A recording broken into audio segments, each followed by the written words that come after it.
बहुत बहुत धन्यवाद आप सबका। कीर्तन आपको सुनने को और मिलेगा कथा के बाद में, थोड़ी कथा करनी है, अतः कीर्तन को थोड़ा रोकना हो रहा है। भगवान श्री जगन्नाथ की रथ यात्रा महोत्सव है ये, गुड़गांव में, जो आप पहले भी बहुत बार देख चुके हैं। भगवान जगन्नाथ ऐसे क्यों हैं, भगवान जगन्नाथ कौन हैं, वो कब प्रकट हुए,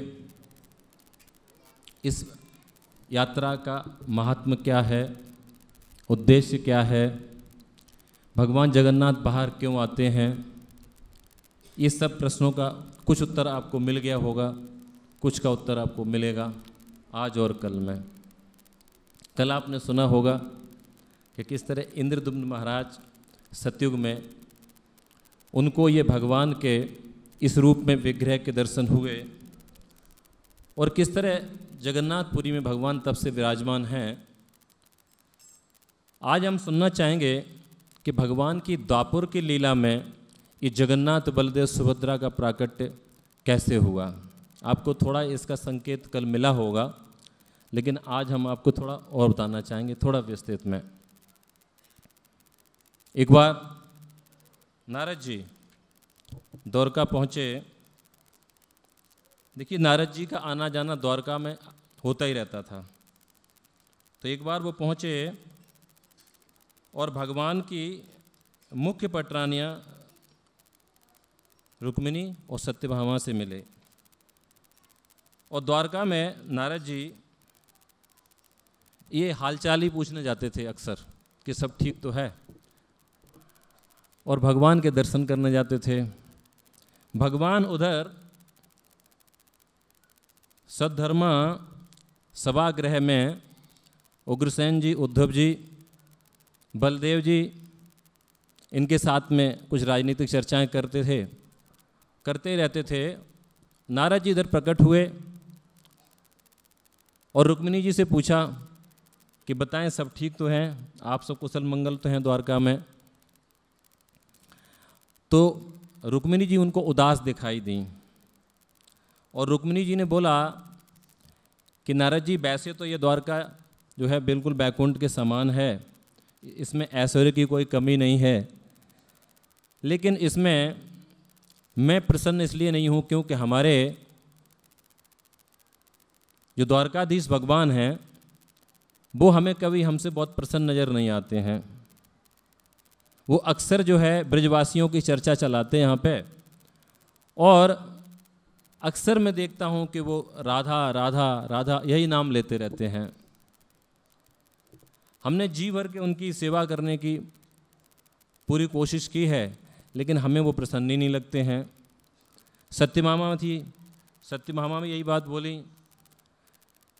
कि हाँ नारद जी, ये बात सत्य है, कभी कभी द्वारकाधीश भगवान रात में सोते समय हमारा घूंघट उघाड़ देते हैं और बोलते हैं राधे राधे, और कभी कभी अचेत से हो जाते हैं। ऐसा क्या है ब्रजवासियों के प्रेम में? हम 16,108 पटरानियाँ हैं जो हम जी भर के भगवान की सेवा करती हैं, और बैकुंठ सदृश यहाँ पे पूरा ऐश्वर्य होने के बावजूद भी द्वारकाधीश भगवान हमें कभी बहुत प्रसन्न नज़र नहीं आते हैं। हे नारद जी, मेरे अप्रसन्नता का कारण ये है। तो भगवान नारद बोले, इसका यदि आपको कारण जानना है तो यहाँ पे जो रोहिणी माता है वो ब्रजधाम में रही है। जब भगवान ने किशोर अवस्था तक, कुमार अवस्था, पौगंड अवस्था, देखिए कुमार अवस्था में भगवान ने जो बाल लीलाएं भगवान की हैं उनका वात्सल्य रस जो है नंद यशोदा को मिला। पौगंड अवस्था में भगवान के ग्वाल माल मित्र थे। पौगंड अवस्था का मतलब 6 वर्ष तक की आयु, भगवान ने ग्वाल वालों के साथ, और उसके बाद की किशोरावस्था में भगवान जो है गोपियों के साथ वहाँ पे जो है आनंद विहार किया। और इन सारी लीलाओं को माता रोहिणी ने देखा है, क्योंकि माता रोहिणी वहीं पे रहती थी नंद भवन में। बलराम की माँ है, वसुदेव की 16 पत्नियों में से एक हैं।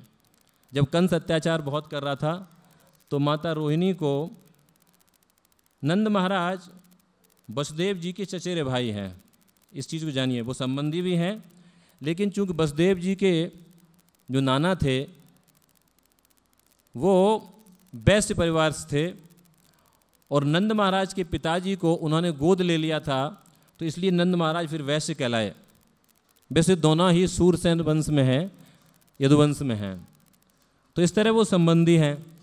तो उनके संरक्षण में माता रोहिणी को छोड़ दिया गया था। जब भगवान बलराम प्रकट हुए तो संकर्षित होकर उनके गर्भ में माता देवकी का जो गर्भ था, 7वां गर्भ, वो जो है माता रोहिणी में स्थापित कर दिया गया। इस तरह बलराम प्रकट हुए थे, जैसा आप सबको मालूम है। तो माता रोहिणी के पास नारद जी ले जाते हैं और रोहिणी माता से ये रुक्मिणी और सत्यभामा पूछती है कि मुझे आप ये बताओ कि आखिरकार ब्रजवासियों के प्रेम में ऐसा क्या है। हम 50 वर्ष से अधिक से इनकी सेवा कर रहे हैं, इनको कभी हम प्रसन्न ही नहीं कर पाए। रोज़ हमारी चेष्टा ये रहती है कि आज ठाकुर जी हमारे प्रसन्न हो जाएं, आज प्रसन्न हो जाएं, लेकिन इन्हें कुछ न कुछ ब्रज की याद आती रहती है, ये कभी ब्रज भूलते ही नहीं हैं। तो आप मुझे बताओ ऐसा क्या खास बात था, ऐसा ब्रजवासी क्या करते थे। माता रोहिणी बोली, देखिए आपके लिए भगवान जो हैं इनको आप ज़्यादा से ज़्यादा चतुर्भुज रूप में देखती हैं, लेकिन जो गोपियां हैं या ग्वालवाल हैं वो भगवान को केवल 2 ही रूप में देखती हैं, दो भुजाओं वाले रूप में, बंसी धारक किए हुए। और दूसरा ये है कि आप सबका प्रेम जो है वो 12 भागों में विभक्त है। एक तो आपके 10 पुत्र उनके प्रति, और एक आपकी पुत्री है उनके प्रति, और ये पति हैं उनके प्रति। लेकिन गोपियों के अपने अपने पति हैं, तो उनका प्रेम इतना तीव्र है कि उन्होंने अपने अपने पति और बच्चों को भी छोड़ दिया है, उन्होंने उनको भी त्याग दिया है और एकमात्र कृष्ण को ही वर्ण किया हुआ है। उनका प्रेम मात्र कृष्ण पर टिका है, जबकि आप सबका प्रेम जो है 12 में विभक्त है।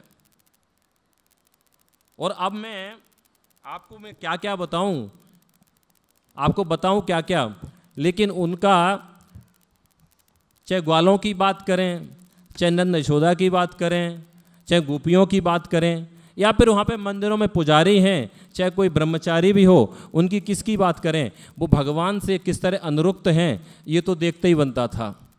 वहाँ पे पशु पक्षियों सबकी जो है अनुरक्ति भगवान के प्रति बहुत ज़्यादा थी। तो एक भजन है, उसके माध्यम से हम समझते हैं कि किस तरह रुक्मिणी माता जो है, रोहिणी माता रुक्मिणी को और सत्यभामा को ये भगवान के बारे में चर्चा कर रही। और जब भगवान की वृंदावन लीलाओं के बारे में रोहिणी माता बता रही है, तो उन्होंने सुभद्रा को खड़ा कर दिया गेट पे। वो सुभद्रा खड़ी हो गई गेट पे ऐसे हाथ करके, क्योंकि सुधर्मा हॉल में कृष्ण और बलराम वो राजनीतिक चर्चाएं कर रहे थे। तो माता रोहिणी ने ये शर्त रखी कि सुभद्रा तुम गेट पर खड़ी हो जाओ, कृष्ण और बलराम को आने से रोकना, जब वो आ जाए तो मुझे इशारा कर देना, उनके सामने मैं ये वृंदावन की कथाएं नहीं कर सकती हूँ, वो सहम जाएंगे। तो सुभद्रा को ऐसा खड़ा कर दिया। सुभद्रा ऐसी भी खड़ी हो सकती थी, लेकिन वो ऐसी खड़ी हो गई क्योंकि वो सुनना भी चाहती थी। तो पीठ ऐसे कर ली और ऐसे कथा हो रही थी और ऐसे सुभद्रा करके खड़ी हो गई। तो ये भजन है, ये जेरोक्स डिस्ट्रीब्यूट, हाँ ये थोड़ा बांट दीजिएगा प्लीज़ क्विकली है, आधा इधर, हाँ हाँ वो बजाएंगे अपने आप, देखिएगा जैसे होगा। प्लीज़ क्विकली डिस्ट्रीब्यूट, शेयर कर लीजिए, कुछ कम होंगी। ये देखिए ब्रजवासी किस तरह भगवान का नित्य चिंतन करते थे। हे कृष्ण हे यादव हे सखेती गोविंद दामोदर माधवेती, ये भजन है, देखिएगा गाइएगा, मुझे दिखता ही नहीं।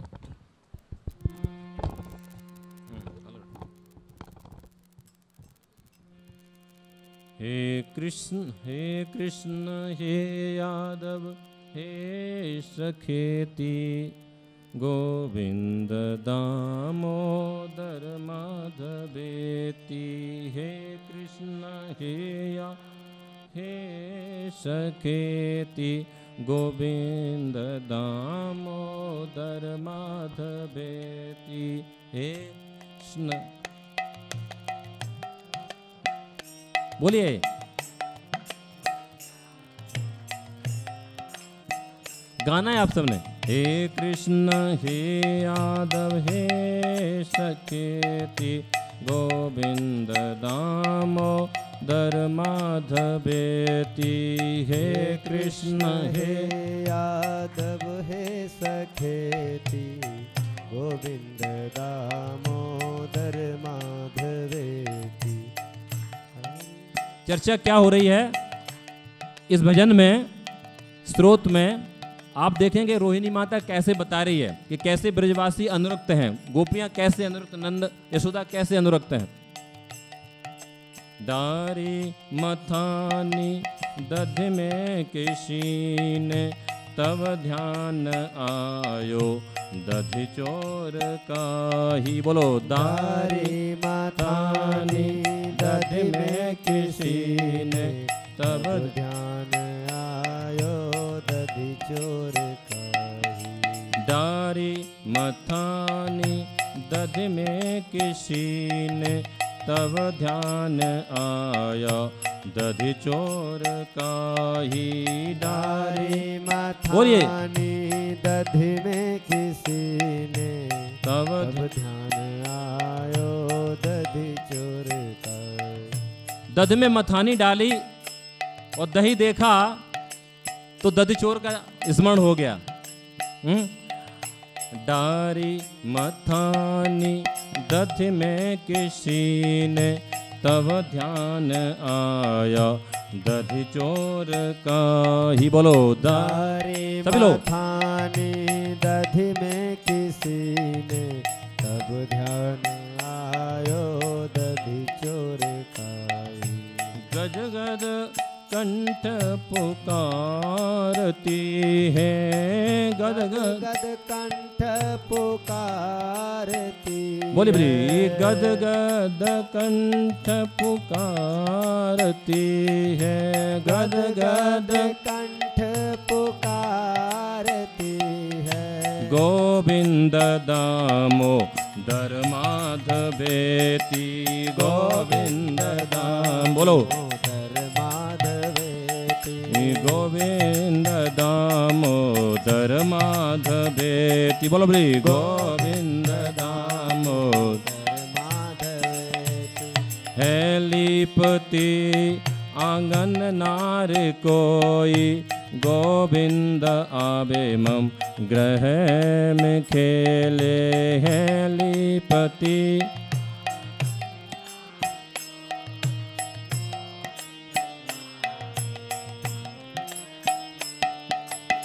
समझ रहे? आंगन लीप रही हैं तो क्या आ रहा है कि गोविंद इसमें आए और खेलें, ये अनुरिक्ति है।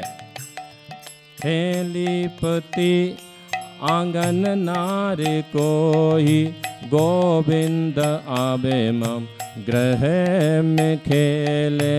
है लीपति आंगन नारी कोई, गोविंद आवे मम गृह खेले।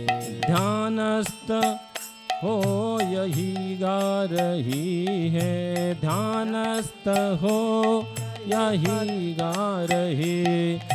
गोविंद दामोदर माधवेति, गोविंद दामोदर माधवेति।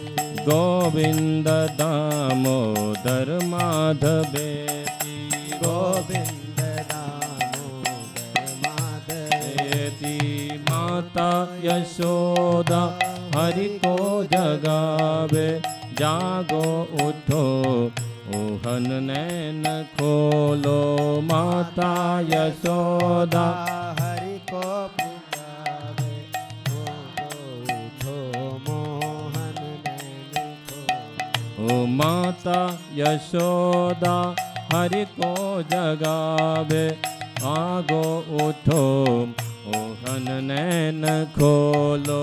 माता यशोदा हरि को जगावे,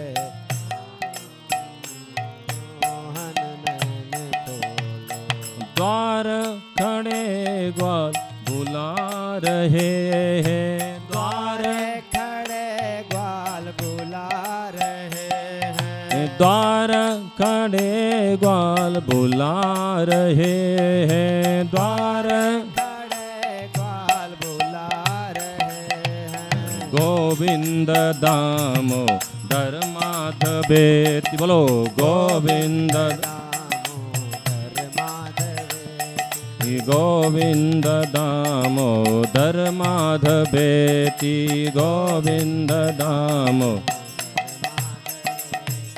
विद्या अनुरागी निज पुस्तकों में, अर्था अनुरागी धन संचयों में। विद्यानुरागी निज पुस्तकों में, अर्थानुरागी धन संचयों में। विद्या अनुरागी निज पुस्तकों में, अर्था अनुरागी धन संचयों में। विद्यानुरागी निज पुस्तकों में, अर्थानुरागी धन संचयों में। यही निराली धुन गा रहे हैं, यही निराली ध्वनि गा रहे जोर से। हैं। यही निराली धुन गा रहे, प्लीज। यही निराली ध्वनि गा रहे हैं। गोविंद दामोदर माधवेति, गोविंद दाम गोविंद दामोदर माधवे, बोलो गोविंद दामो। जागे पुजारी घर मंदिरों में, जाके जवाबे हरि को सवेरे। जागे पुरारी हरि मंदिर, जाके रे जाके पुजारी हरि मंदिरों में, जाके जगावे हरि को सवेरे। जागे पुजारी हरि मंदिरों में, जाके जगावे हरि को सवेरे। हे क्षीर सिंधु अब नेत्र खोलो, हे क्षीर सिंधु अब नैन खोलो। हे क्षीर सिंधु अब नेत्र खोलो, हे क्षीर सिंधु अब नेत्र खोलो। गोविंद दामोदर माधवेति, बोलो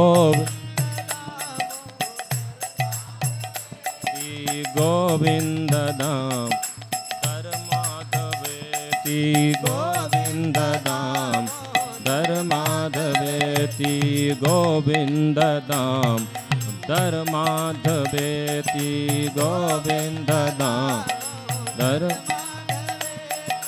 सोया किसी का सुत पालने में, सोया किसी का सुत पालने में। सोया किसी का सुत पालने में, सोया किसी का सुत पालने में। डोरी कुएं जब खींचती है, डोरी करो जब खींचती है, डोरी करो से जब खींचती है, डोरी करो से जब खींचती है। हो प्रेम मग्न उसने पुकारा, हो प्रेम मग्न उसने पुकारा। हो प्रेम मग्न उसने पुकारा, हो प्रेम मग्न उसने पुकारा।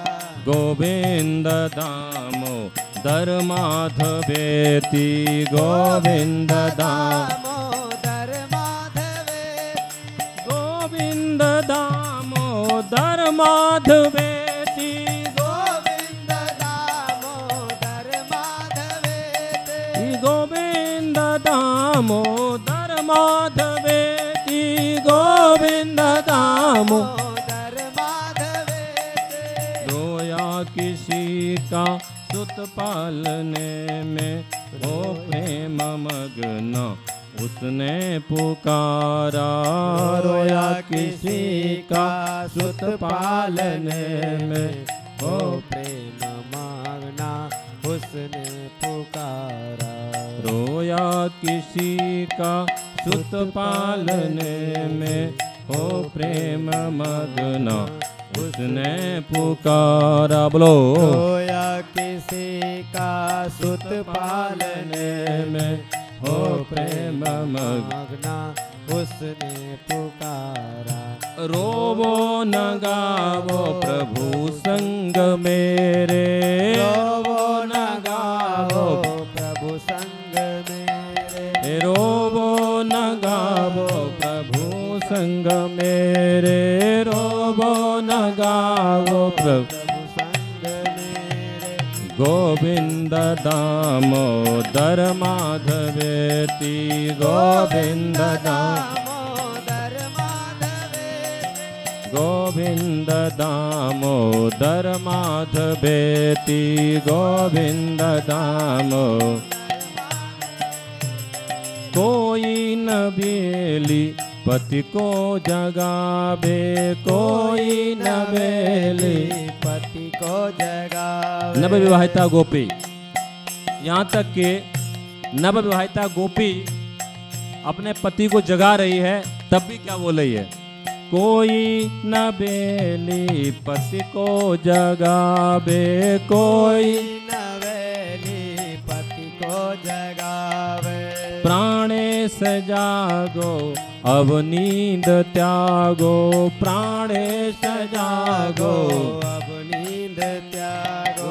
प्राणेश जागो अब नींद त्यागो। प्राणेश जागो अब नींद त्यागो। बदला यही है हरि गीत गावो। बेला यही है हरि गीत गाओ। वो अपने पति को ही बता रही है कि ये बेला, हरि बोल, ठीक है प्रभु ठीक है। वो अपने पति को बता रही है कि यही बेला है हरि गीत गाने की। बेला यही है हरि गीत गावो। बेला यही है हरि गीत गाओ। गोविंद दामोदर माधवेति गोविंद दामोदर।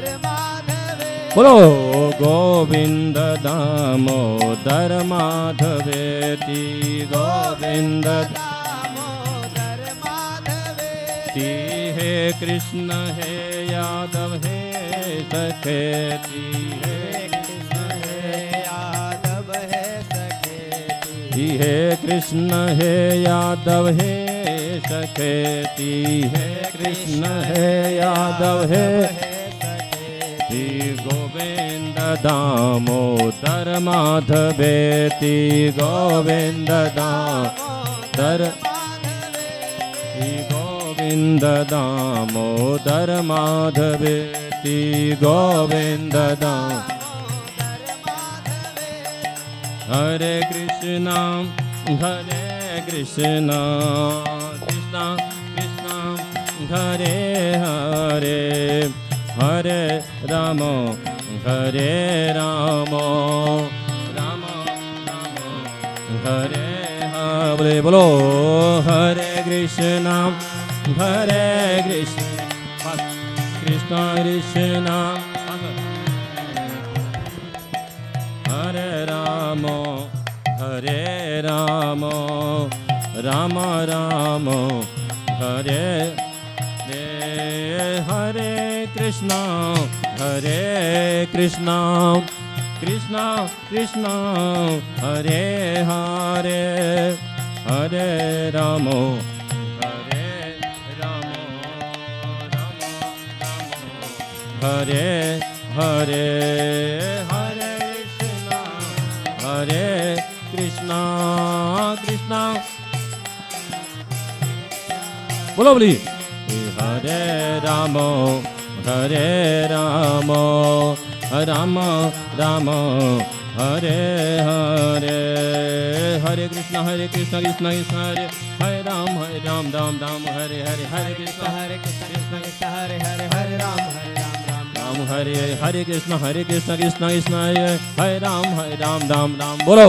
हरे कृष्ण कृष्ण कृष्ण हरे हरे हरे राम हरे राम हरे कृष्ण कृष्ण कृष्ण हरे हरे राम राम हरे हरे। हरे कृष्ण कृष्ण कृष्ण हरे हरे हरे राम हरे हरे कृष्ण कृष्ण कृष्ण हरे राम राम हरे हरे। हरे कृष्ण कृष्ण कृष्ण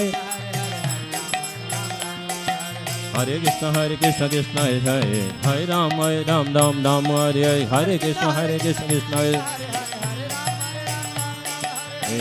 हरे कृष्ण कृष्ण हरे राम राम हरे हरे। हरे कृष्ण कृष्ण हरे कृष्ण कृष्ण कृष्ण हरे हरे। हरे राम राम राम हरे हरे। हरे कृष्ण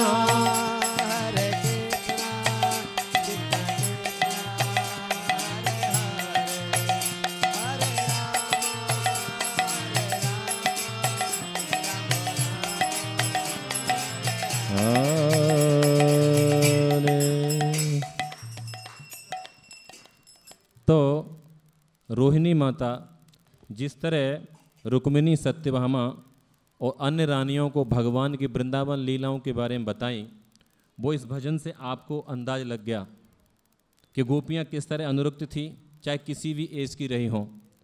ग्वाल वाल किस तरह, माता यशोदा किस तरह, यहाँ तक कि मंदिर में पुजारी, कोई ब्रह्मचारी या फिर कोई विद्यार्थी और यहाँ तक कोई धनार्थी भी भगवान से किस तरह अनुरक्त थे।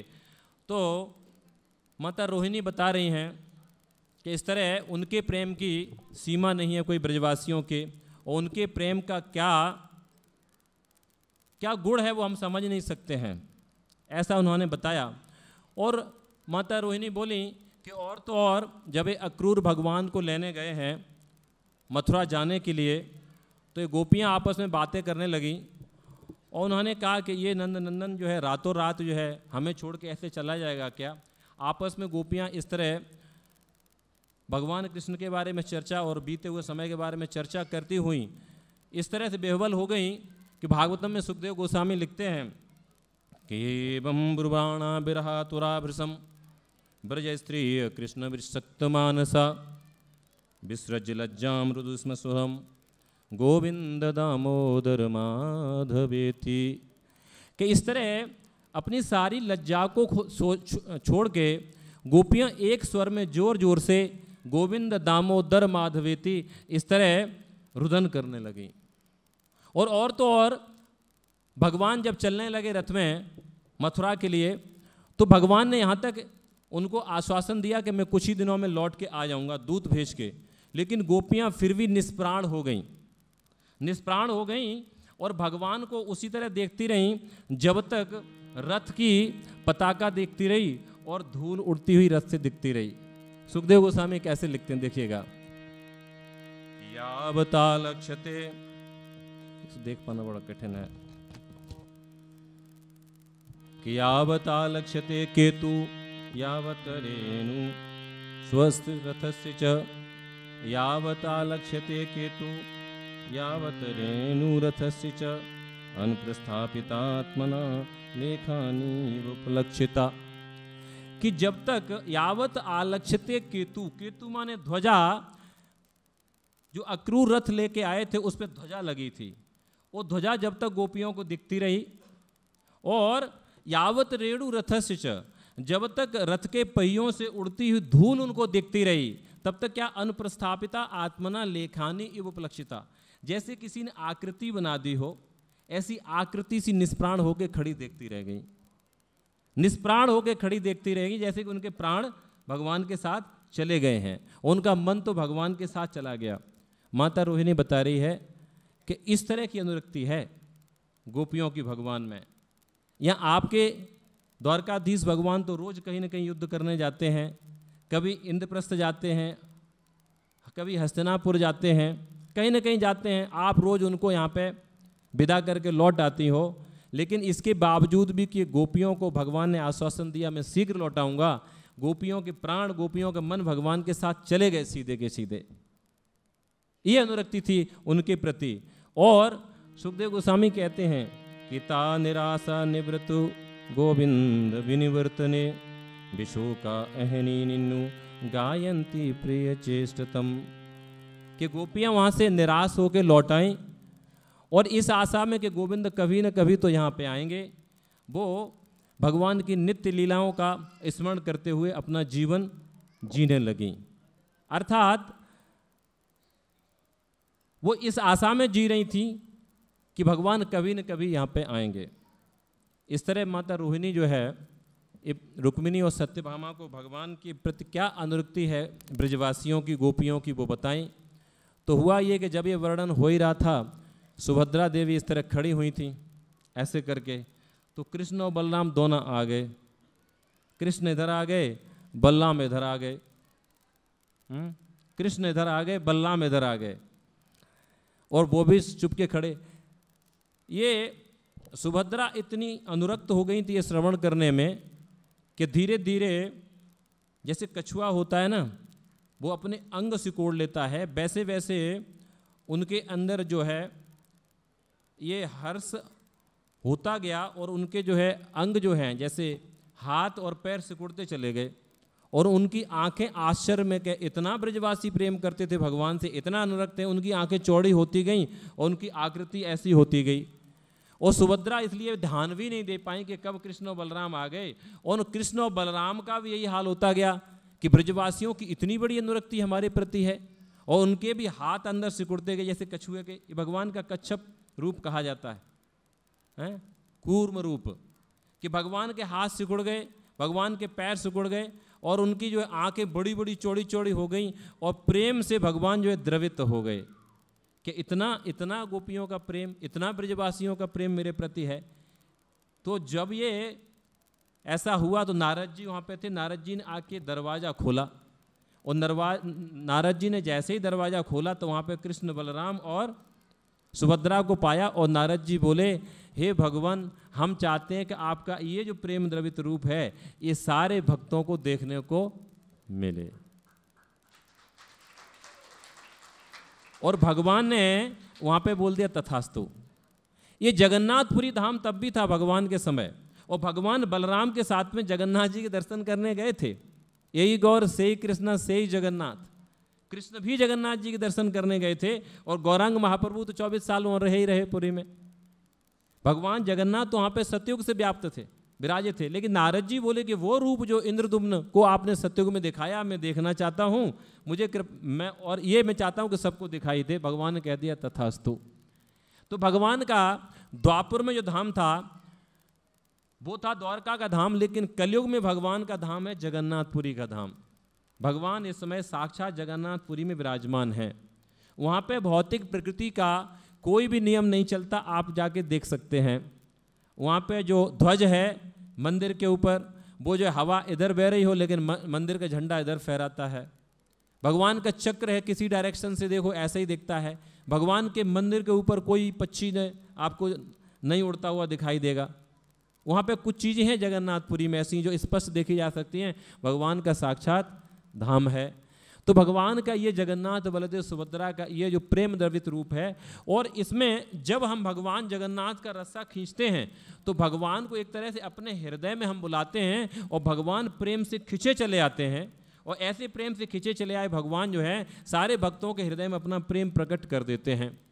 ये भगवान की यात्रा जो है इसलिए होती है क्योंकि भगवान को सब लोग दर्शन नहीं कर सकते हैं, और संप्रदाय के यवन मलेच्छों को अनुमति नहीं है। तो भगवान जगन्नाथ सबके ऊपर कृपा करने के लिए रोड पे निकल आते हैं।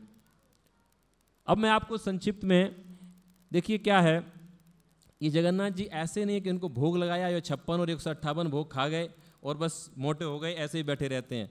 इनको दिन रात वह चैन नहीं आता है। ये अपने भक्तों के साथ कुछ न कुछ आदान प्रदान करते, तो 24 घंटे विश्वास करिए। अब आप कहोगे मेरे साथ तो कभी नहीं किया, हम में से किसी के साथ नहीं किया, तो इसका मतलब ये नहीं करते हैं, लेकिन विश्वास करिए जो इनके विश्वस्त भक्त हैं और वो विश्वस्त भक्त हम भी बन सकते हैं, वही हम बनने का प्रयास कर रहे हैं। उनके साथ में भगवान की 24 घंटे लीलाएं चलती हैं। ऐसे ही एक भक्त थे, उनका नाम था रघुदास। ये जगन्नाथपुरी में भक्त थे और ये बड़े ही उन्नत भक्त थे। इन्होंने जीवन के सत्य को इस तरह धारण कर लिया था कि वो जानते थे ये संसार जो है पूरी तरह से क्या है, नश्वर है। यहाँ की कोई भी वस्तु यदि हम सुख के साधन के रूप में अपनाते हैं तो अल्टीमेटली वो दुख का ही कारण बनती है। इस तरह उन्होंने परिग्रह पूरी तरह से छोड़ दिया था। कैसे भक्त थे देखिएगा। ये द्रक्षा उपलब्धेन संतुष्ट मित भुक मुनि विविक्त शरण शांतो मैत करुण आत्मान। ये ऐसे भक्त थे कि जो स्वतः प्राप्त हो जाता उससे संतुष्ट रहते थे। यदृक्षा उपलब्धेन संतुष्ट मित भुक, कम खाने वाले। ये हम आपकी तरह नहीं कि भाई आज चलो आज भंडारा है तो फिर कल का भी आज सफाया कर देते हैं, ऐसे नहीं थे। मित भुक मुनि, मित भुक माने कम खाते थे और मुनि का मतलब विचारवान, विचारवान। और क्या कहते, विविक्त शरण, एकांत में बैठते थे हैं। सुहृद मैत्र करुण एवच, सभी जीवों पर मित्रता रखते थे, करुणा रखते थे और आत्म साक्षात्कार ही में लगे रहते थे 24 घंटे।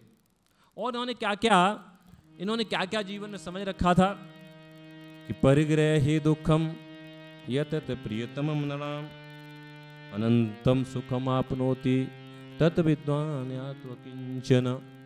उन्होंने देखा कि जीवन में किसी भी वस्तु का यदि हम संग्रह करें तो वो अंततोगत्वा कष्ट का ही कारण बनती है।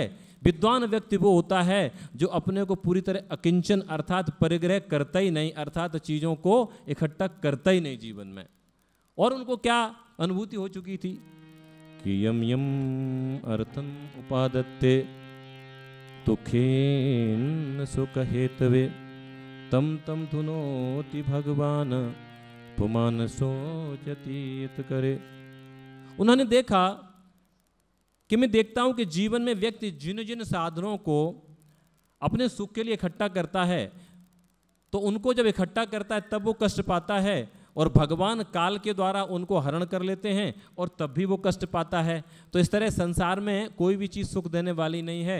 इस तरह वो पूरी तरह से कैसे हो गए थे, निराश। निराश का मतलब अकिंचन, अर्थात किसी भी तरह की भौतिक इच्छाएं उनके पास नहीं थी। थे भगवान श्री राम के भक्त, जगन्नाथपुरी के सिंह द्वार पर रहते थे। ये कथा तब की है जब ये अंग्रेज शासन था यहाँ का। ये जगन्नाथ भगवान से संबंधित जो भी उनकी आमोद प्रमोद की कथाएं हैं भक्तों के साथ में, वो बहुत पुरानी नहीं है, 300-400 वर्ष पुरानी हैं। नहीं तो अक्सर जब हम शास्त्रों की कोई कथाएं भागवतम की करते हैं तो लोग कहते हैं अरे आप करोड़ों वर्षों की बात करते हो, पता नहीं हुआ न हुआ। लेकिन ये सारी की सारी कथाएं इधर की हैं, इधर सेंचुरीज की। तो ये रघुदास जी एक बार भगवान जगन्नाथ के दर्शन करने गए तो उनको भगवान जगन्नाथ बलदेव सुभद्रा मैया में उनको सीताराम के दर्शन हुए और इससे उनको ये भान हो गया, ये पूर्ण विश्वास हो गया कि जो जेई गौर से ही कृष्णा से ही जगन्नाथ, ये तो हम समझते ही थे, उन्होंने वाला से ही रघुनाथ ऑल्सो। वो समझ गए ये भी रामचंद्र ही हैं, भगवान जगन्नाथ ही रामचंद्र हैं। अतः वो धीरे धीरे भगवान से इतना अनुरक्त हो गए जगन्नाथ से कि भगवान के प्रति उनका सखा भाव प्रगाढ़ होने लगा, मैत्री भाव। उनके हृदय में भगवान से कौन सा संबंध प्रगाढ़ हुआ? जो 5 संबंध होते हैं उसमें एक सखा संबंध, दास संबंध भी है, मातृ संबंध जैसे वात्सल्य भाव में होता है, माधुर्य संबंध, लेकिन इनका सखा संबंध जो है उनसे प्रगाढ़ होने लगा। तो जगन्नाथ इन्होंने क्या किया, रघुदास ने एक बार जो है बड़ी अच्छी कमल के फूल की माला बनाई, लेकिन उसमें जो केले का पत्ता होता है उसका इन्होंने जो धागा होता वो यूज़ कर लिया और जगन्नाथ को पहनाने ले गए। तो पुजारी बोला कि भाई देखो इसमें केले का धागा यूज़ हुआ है, हमारे यहाँ ये मानक स्टैंडर्ड नहीं है कि हम भगवान जगन्नाथ के माला पहनाएं, अतः हम नहीं पहना सकते हैं। वो बेचारे थोड़ा अपमानित महसूस करे और दुखी होके चले गए, घर पे चले गए। अब ये क्या करते हैं, रोज़ पंडाल लोग एक बड़ा श्रृंगार करते हैं जगन्नाथ जी का सुलाने के पहले। तो उस दिन पुजारी ने भगवान को बड़े अच्छे जो वस्त्र पहनाने चाहे, भगवान को कोई वस्त्र पहनाए सारे के सारे वस्त्र नीचे गिर जाएं, कोई वस्त्र ठाकुर जी पर। और तो और पुजारी जब परेशान हो गया, कोई वस्त्र नहीं पहने, तो उसने सोचा अब चलो जो है चलो माला ही पहना देते हैं। तो माला पहनाई, वो माला भी नीचे गिर गई टूट के। फिर माला दूसरी पहनाई, फिर माला गिर गई। तो ये विश्वस्त भक्त जैसे पुजारी होते हैं, तो ये सब जान जाते हैं कि कुछ गलती हो गई। तो पुजारी ने उपवास रखना शुरू कर दिया। वो समझ गया कुछ गलती हो गई है, उसने उपवास रखा प्रायश्चित के रूप में।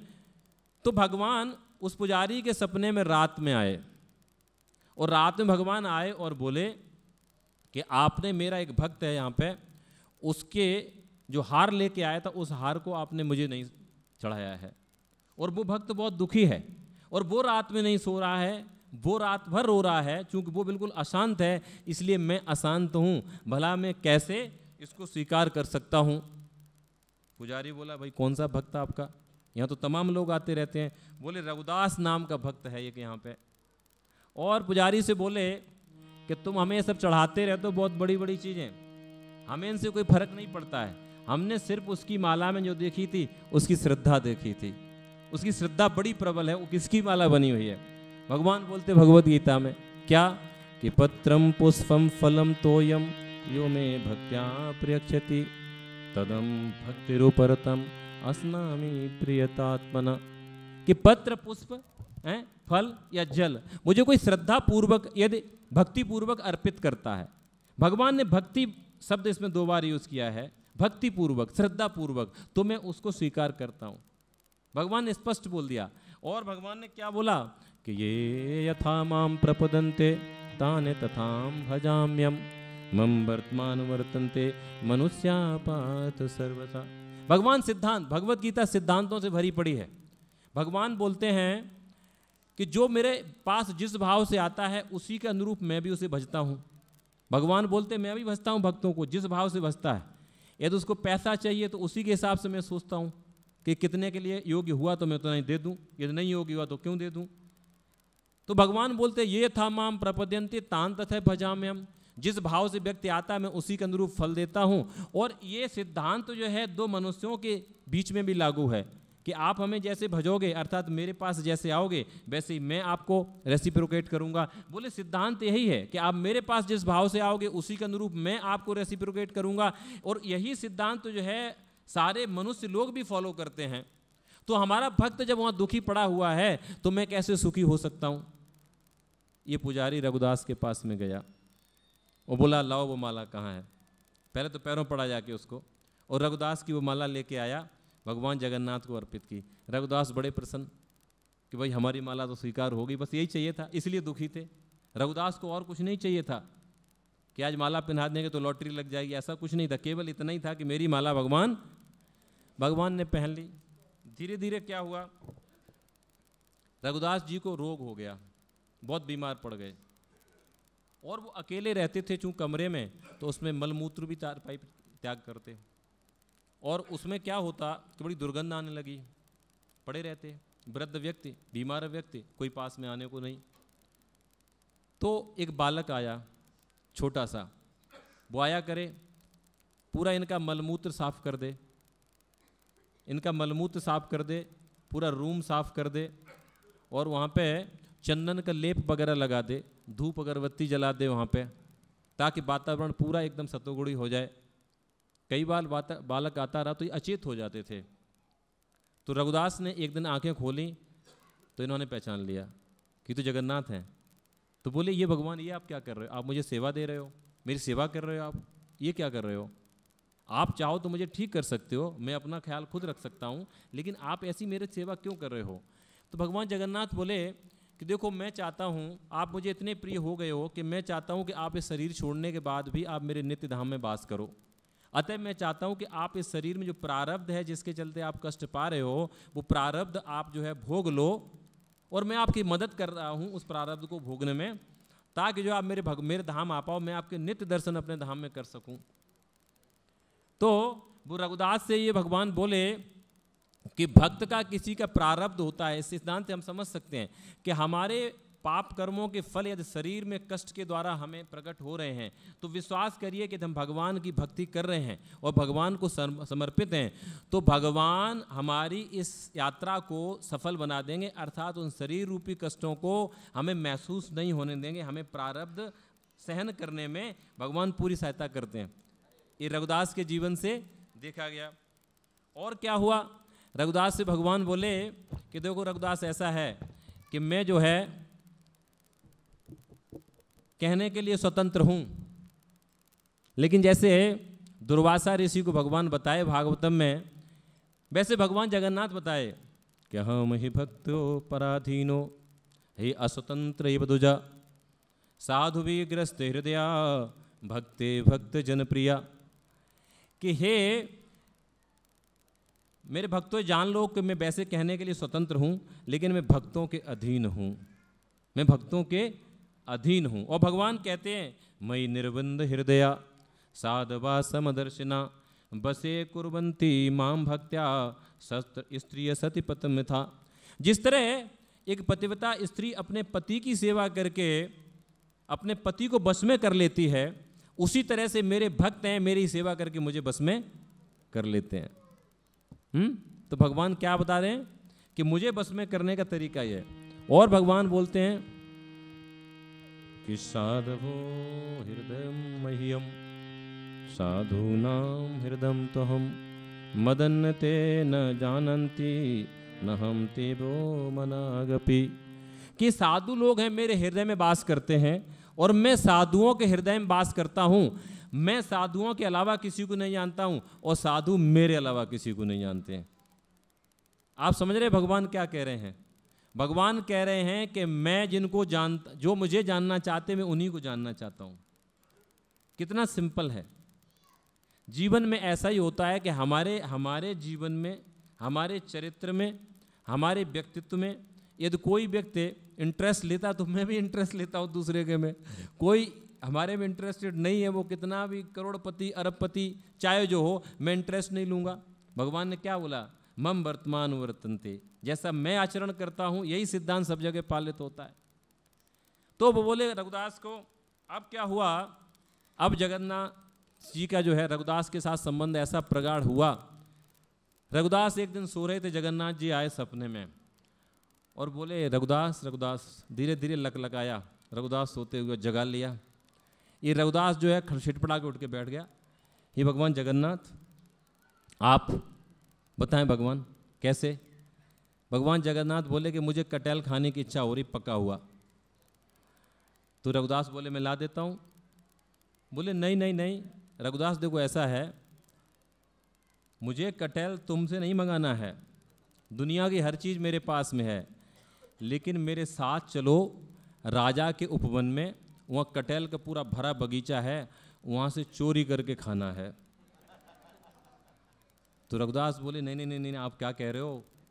ये रघुदास इतने प्रसिद्ध भक्त हो गए थे जगन्नाथपुरी में कि इनको राजा भी जानता था। बहुत सम्मानित भक्त हो गए, सब जानते थे भगवान जगन्नाथ इनके साथ में नित्य लीलाएं करते हैं, बहुत प्रसिद्ध। तो उन्होंने बोला नहीं नहीं।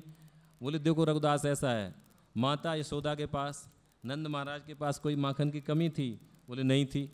बोले फिर भी मैं चोरी करता था? बोले हाँ। बोले जो चोरी का माल खाने का जो मज़ा है वो मैं तुम्हें आज दिखाऊंगा, मेरे साथ चलो। रघुदास बोला कि आज तो ये जो है, तो ले गए। रघुदास भाई चला। तो बोले और रघुदास देखो ऐसा है कि तुम ये कटहल का पेड़ है? बोले हाँ। बोले चढ़ जाओ इस पर। बोले फिर क्या करोगे? बोले फिर क्या करेंगे, तुम कटहल तोड़ लेना। तो बोले ठीक है मैं तोड़ के लाता हूँ। बोले तोड़ के नहीं लाना है, मैं नीचे ही खड़ा हूँ, तुम ऊपर से तोड़ के मुझे गिराना, मैं उसको लपक लूँगा। तो रघुदास बोले ठीक है। अब वो सोचे, गए ऊपर, पका हुआ कटहल देखा बढ़िया सा। रघुदास ने तोड़ा और बोले जगन्नाथ जी लीजिए। और नीचे जगन्नाथ जी बोले हाँ हाँ दो ऊपर से। उन्होंने रघुदास जी ने वहाँ से कटहल दिया और जगन्नाथ जी गायब। जगन्नाथ जी गायब, कटहल गिरा धड़ाम से एकदम से वहाँ पे। और जो वहाँ का माली था उपवन का भागता हुआ आया, उसने सीटी बजाई। अब उसने देखा कि वहाँ पे जगन्नाथ जी तो है ही नहीं। रघुदास जी ने देखा वहाँ जगन्नाथ जी तो है ही नहीं। बोला एक व्यक्ति ऊपर चढ़ा, सब जानते अरे ये तो रघुदास, ये तो बहुत बड़े भक्त हैं, ये क्या कर रहे हैं? बोले रघुदास जी आप कैसे? तो उसने सोचा कि ये कुछ समझ नहीं आया उसको ज़्यादा। अभी रघुदास जो है वहाँ से देखिए क्या, असली का चोर होगा तो छोड़ के भागेगा, मौका मिलते ही ना कूदेगा भागेगा, लेकिन असली के चोर तो था ही नहीं रघुदास। अब वो हतप्रभ रह गया कि मैं करूँ क्या, कि मैं उतरूँ या फिर जाऊँ। ये तो मैं फंस गया बुरी तरह से। और मन में बहुत प्रसन्न भी कि जगन्नाथ जी तो खेल कर गए हमारा। ये इनका उपवन का माली तब भागता राजा के पास गया और बोला कि जरा चलो कि देखो रघुदास जी कितने बड़े भक्त हैं आपके। बोले क्या हुआ? बोले आप चल के चलिए ना, मेरे साथ चलिए। तो राजा के साथ मंत्री संतरी 4 चले आए, जाके देखे, बोले रघुदास जी। बोले किसने चढ़ाया है इनको वहाँ पे? तुमने कटहल तोड़ने के लिए चढ़ाया वहाँ पे? माली को बोले नहीं नहीं, ये कटहल तोड़ने को नहीं चढ़ाया, ये खुद ही चढ़ा हुआ। कटहल तोड़ के इसने डाला नीचे तो कटहल पड़ा हुआ है। राजा बोले रघुदास ये आपने किया, मैं पूरा उपवन आपको दे देता, ये पूरा बगीचा मैं आपके नाम कर देता हूँ। इतने बड़े भक्त थे। बोले मैं पूरा बगीचा आपको देता हूँ, ये आपने क्या किया, ऐसा क्यों किया? रघुदास जी अब ये सोच रहे मैं क्या करूँ, मैं कौन सी सफाई दूँ। नीचे आ गए। बोले रघुदास बताओ क्या चाहिए आपको, आपने ऐसा क्यों किया, आप रात में वो भी आए क्यों? रघुदास जी बोले मैं क्या करूं, मेरे को जगन्नाथ जी ने धोखा दिया है। बोले कौन से जगन्नाथ जी ने धोखा दिया है? वो समझे कोई नाम होगा किसी व्यक्ति का। बोले वही जगन्नाथ जी जो मंदिर में बैठे हूँ। बोले क्या? कि बोले रात मेरे को जगा के यहाँ पे लाए, मुझे ऊपर चढ़ा दिया और बोले कि मैं कटहल तोड़ूंगा, यहाँ पर लपक लेना। और जब लपकने की बात आई तो गायब हो गए और ये कटहल पड़ा, मेरे को इसने आपके पकड़ लिया। तो बहुत हंसे राजा लोग और मंत्री संतरी सारे बहुत हंसे। अरे भगवान, भगवान जगन्नाथ इतना प्रेम आपसे करते हैं, आपके साथ इतना आमोद प्रमाण, इतना बड़ा। राजा बहुत प्रसन्न हुआ। भगवान जगन्नाथ ने लीला क्यों करी? क्योंकि भगवान जगन्नाथ एक तो आनंद उठाना चाहते हैं और भक्तों को आनंद देना चाहते हैं, और दूसरी बात क्या करना चाहते हैं, भक्तों का मान बढ़ाना चाहते हैं कि देखो ये व्यक्ति मेरे बहुत करीब है। तो रघुदास के साथ में ऐसा हुआ। अंग्रेज अधिकारी थे उस समय। जगन्नाथ बलदेव सुभद्रा के 3 रथ तैयार किए गए और तीनों रथ तैयार किए। एक पे जगन्नाथ जी विराजमान हो गए, एक पे बलदेव जी, एक पे सुभद्रा जी। रथ चलने को तैयार हुआ, रथ चला ही नहीं। अंग्रेज अधिकारी था, उसने आके 2-4 हाथी लगा दिए। वो लगाओ हाथी, इसमें क्यों नहीं रथ चलेगा? उसको कोई ज़्यादा भक्ति नहीं थी। वो इसलिए परेशान था कि वो वहाँ पे एडमिनिस्ट्रेशन करते करते परेशान था, भीड़ को कंट्रोल करते करते। 3 रथ तैयार हो गए, करोड़ों की लाखों की भीड़ वहाँ पे खड़ी हुई लोगों की, और वो जो है पुलिस प्रशासन पूरा परेशान के रथ। बोले क्या हुआ आज, वो रथ चल ही नहीं रहा है। बोले कल क्या हुआ, वो रथ चल ही नहीं रहा है। तो वो अंग्रेज आया, अरे ये इनका कैसा जगन्नाथ है, इनका कैसा भगवान है, इसका रथ नहीं चल रहा है। तो ये गया रघुदास के पास में, बोला ये कैसा तेरा भगवान है भाई रघुदास, ये रथ ही नहीं चलता, हमें परेशान हूँ 3 दिन से यहाँ पे प्रशासन को लगा के। ये कैसा भगवान है जिसका रथ ही नहीं चल रहा है, मैंने हाथी भी लगा दिए यहाँ पे, ये भगवान होता तो रथ चलता, ये तो बिना बात का ऐसा ही बैठा बैठा पुतला है, मूर्ति है। तो रघुदास बोला अच्छा ये बात है कि हाँ। तो रघुदास जी ऊपर चढ़े, रथ पे गए और भगवान जगन्नाथ जी की जात पे कुछ बोल दिया, कुछ फुसफुसाए और रथ चल दिया। अब वो जो अंग्रेज था पड़ गया पैरों में। अरे भाई रघुदास, मैं तो जान गया जैसा तेरा भगवान है वैसा तू भी है, तू भी भगवान जैसा ही है। तो इस तरह भगवान जो है बिल्कुल अपने भक्तों के साथ में कुछ न कुछ आमोद प्रमोद करते रहते हैं। एक छोटी संक्षिप्त कथा और सुनाता हूँ। पुरी के पास में एक गांव था, उसमें एक बालिका थी, उसका नाम था पद्मा। वो गीत गोविंद बड़ा ही सुंदर गाती थी, बड़ी प्रवीण थी गीत गोविंद गाने में। तो माली की पुत्री थी, तो वो एक उपवन में गई और वहाँ पे जाके ये बैगन तोड़ रही थी। एक डलिया लिए हुई थी, बैगन तोड़ती उसमें डाल लेती, बैगन तोड़ती उसमें डाल लेती। हैं, हमारे मंदिर अध्यक्ष मधुमंगल प्रभु पधार रहे हैं, हरि बोल, स्वागत है प्रभु। तो वो तोड़ लेती बैगन को, डलिया में डाल लेती, बैगन तोड़, और इस तरह गीत गोविंद लेकिन गाते गाते आगे चली जाती। जैसे हम लोग गुनगुनाते कभी कभी ना, वैसे हम लोग तो बाथरूम में गुनगुनाने वाले हैं, लेकिन वो क्या है उस खेत में गुनगुना रही थी। बैगन तोड़ती, डाल लेती और गुनगुनाए चली जा रही गीत गोविंद को। तो भगवान जगन्नाथ को इतना अच्छा लगा गीत गोविंद कि भगवान जगन्नाथ मंदिर छोड़े और पहुंच गए उसके पीछे पीछे, और चुपके चल रहे और ऐसे कान से सुने जा रहे।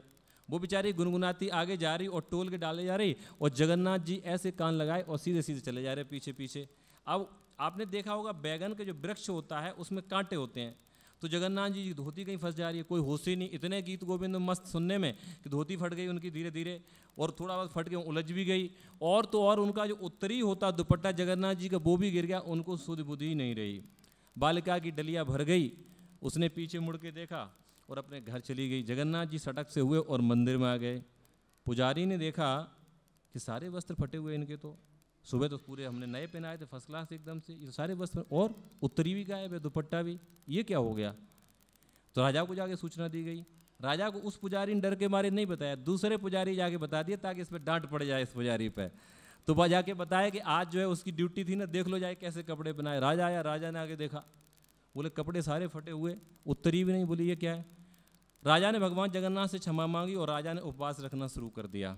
वहाँ पे पुजारी या राजा हमेशा उपवास रखते जब उन्हें लगता है कि जब कोई भी सेवा में गलती हो गई। यही हमें करना चाहिए। यदि हमें लगता है कि कोई दुस्वप्न हमें आया कि हमारे साथ कुछ ऐसी अनहोनी जो हमें लगता है कि हमसे कोई सेवा में गलती हुई है, तो हमें उपवास रखना चाहिए और उपवास रखते हुए ज़्यादा नाम जप इत्यादि करना चाहिए और प्रायश्चित करना चाहिए। तो भगवान जरूर किसी न किसी भक्त के माध्यम से या किसी न किसी माध्यम से हमें बता देंगे कि हमसे त्रुटि कहाँ हुई।